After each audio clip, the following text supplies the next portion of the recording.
Saudara-saudariku yang dikasihi Tuhan, perintah baru yang disampaikan Tuhan Yesus kepada para murid itu terjadi pada saat perjamuan malam terakhir. Dikisahkan dalam Injil Yohanes bab 13. Di ayat 31 sampai dengan 35, ayat sebelumnya itu persiapan perjamuan. Lalu di ayat 20 sampai dengan 30 itu Tuhan Yesus mengatakan kepada para murid, nanti di antara kalian ada salah seorang yang akan menyerahkan aku. Persis pada saat Tuhan Yesus memberikan roti yang dicelupkan dalam piala lalu diberikan kepada seseorang, orang itu langsung kerasukan iblis. Orang itu bernama Yudas Iskariot.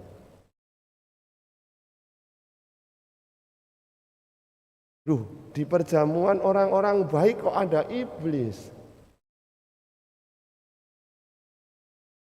Tuhan sendiri yang memberikan roti ini loh. Kok yang diberi roti justru kerasukan iblis itu loh. Betapa dekatnya roh jahat dengan roh baik. Hidup bersama-sama. Betapa dekatnya kejahatan dengan kebaikan.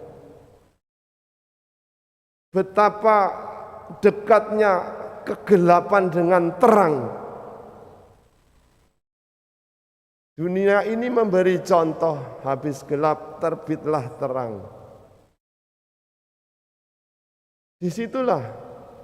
Lalu di ayat 31 Yohanes mau mengatakan demikian, persinggungan itu akan selesai setelah Yudas meninggalkan ruangan perjamuan. Ayat 31 itu mengatakan demikian. Berarti setelah orang yang kerasukan iblis itu meninggalkan ruang perjamuan.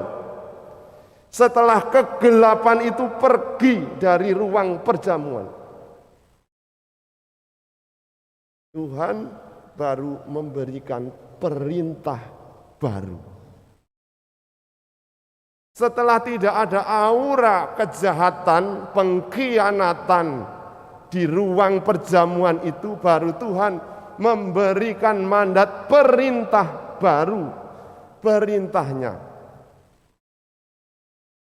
supaya kamu saling mengasihi, seperti aku telah mengasihi kamu. Untuk mendekati itu, ini perintah.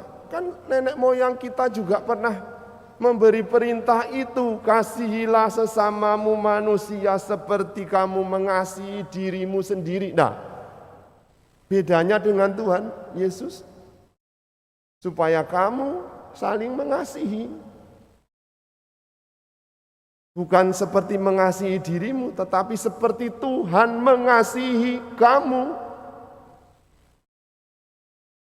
Itu yang menjadi baru karena cara mengasihi para murid itu seperti cara Tuhan Yesus mengasihi semua orang. Bukan seperti murid mengasihi dirinya sendiri. Saudara-saudariku yang dikasihi Tuhan, maka sejak awal kalau kamu percaya dengan perintah ini, di dalam diri anak kamu dimuliakan oleh Bapa. Karena melakukan tindakan saling mengasihi itu, seperti anak manusia dimuliakan, Allah dimuliakan di dalam Dia. Di dalam ajaran perintah baru itu, orang yang melakukan akan dimuliakan. Dan orang sudah akan mengenal siapa yang melakukan perintah baru itu. Murid-murid Kristus. Di dalam diri murid-murid Kristus tidak ada aura kejahatan. Tidak ada aura pengkhianatan. Karena aura itu sudah pergi seperti Yudas pergi. Maka kita diingatkan kembali bagaimana Rasul Paulus mengatakan kepada jemaat di Antiokhia bahwa kita itu telah menyediakan porta fide, pintu iman bagi bangsa-bangsa lain. Kalau bangsa-bangsa lain memasuki pintu iman kita, apa yang ditemukan? Perintah baru itu.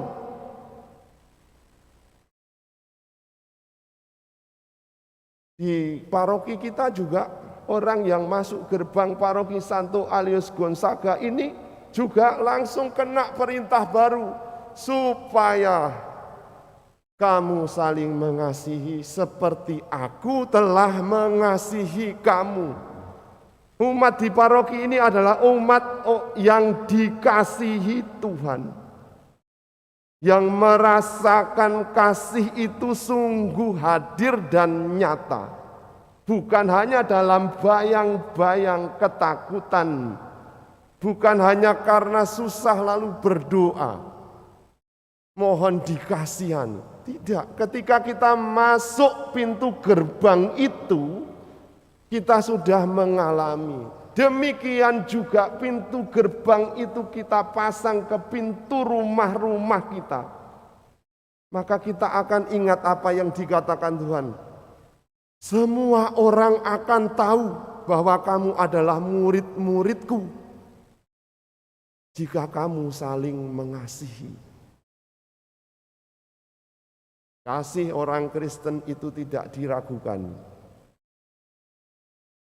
Sejak abad kedua, Santo Tertullianus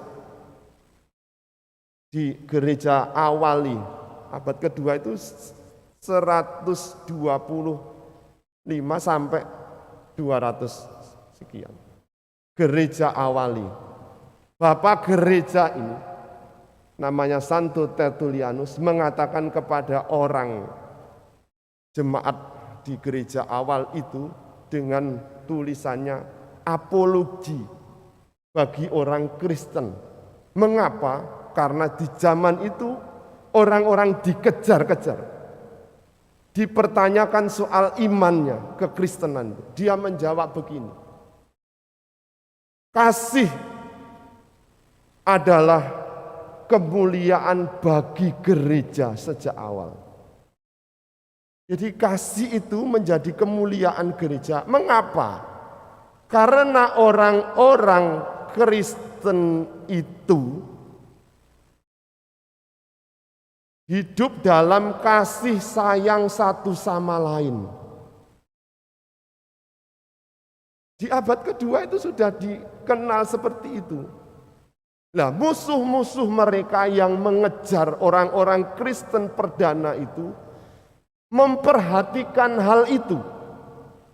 Dan mereka berkata dengan menyindir begini, lihatlah betapa orang-orang Kristen itu hidup saling mengasihi. Ini musuh mereka. Artinya di dalam diri mereka yang mengejar para murid itu tidak ada namanya kasih. Maka dia memiliki aura kebencian, dendam, kesumat, kejahatan untuk membasmi kasih para murid. Hari ini kita juga merasakan di daerah-daerah intoleran betapa kita harus memperjuangkan kasih itu nyata di tengah-tengah orang yang menganiaya kita. Tetapi mereka akan tahu seperti kata Tuhan Yesus, kamu adalah murid-muridku jikalau kamu saling mengasihi.